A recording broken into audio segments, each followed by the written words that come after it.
Apparently, Representative Ted Yoho from Florida called Alexandria Ocasio-Cortez an itch with a B in front of it, as my mom would say.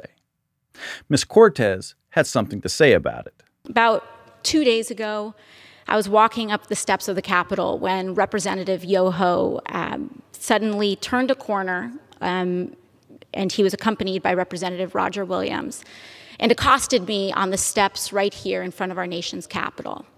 Representative Yoho put his finger in my face. He called me disgusting. He called me crazy. He called me out of my mind. And he called me dangerous. And in front of reporters, Representative Yoho called me, and I quote, a f***. These are the words that Representative Yoho levied against a congresswoman.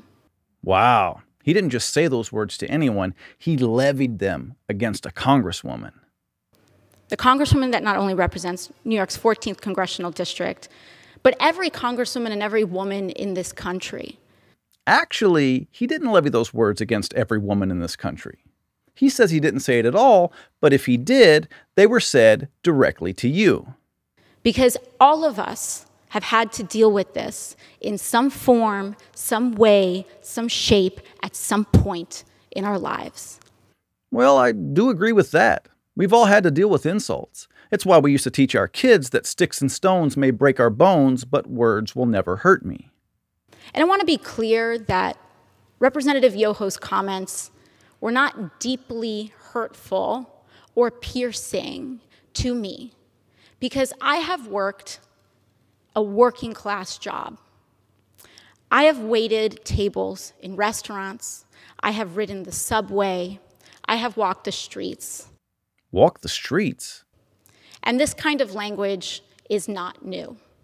I have encountered words uttered by Mr. Yoho and men uttering the same words as Mr. Yoho. And women.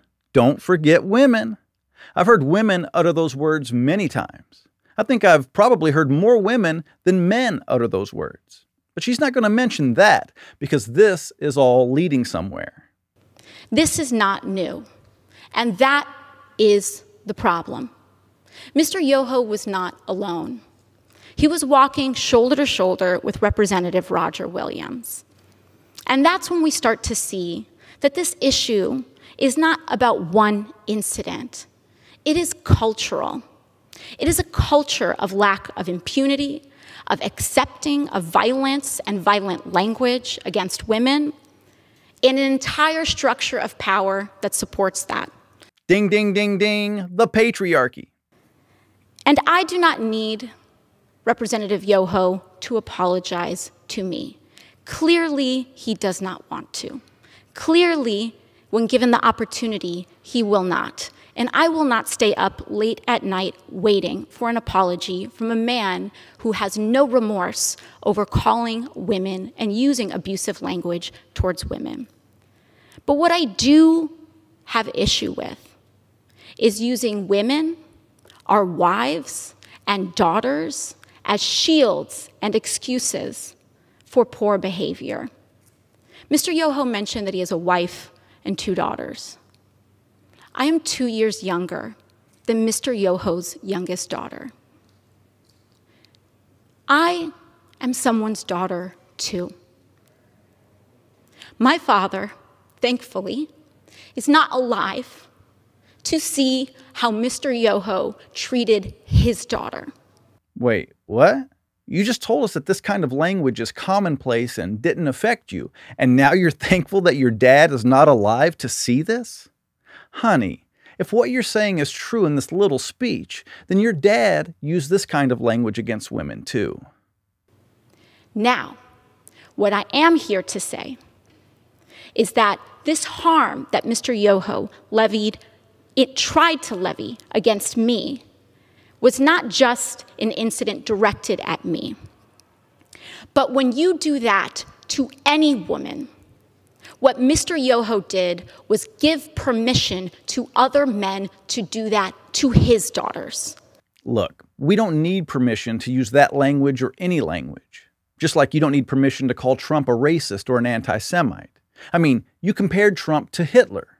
Did you apologize for that? Did you take it back? Did you ask for permission? On one hand, Cortez is pretending that she wasn't hurt by her interaction with Representative Yoho. On the other, she's pretending it was so egregious that she's glad her father's dead and unable to witness it. But what she's really doing is pretending that this is evidence of the patriarchy. And like Democrats do, she's using it to further divide the country for political gain. Like we've talked about many times before, when it comes to the left, it's all about politics. And that's the simple truth. Thanks for watching. If you like this video, subscribe to our channel, and if you want to become a supporting member of Blue Collar Logic, click on the link in the description and give what you can.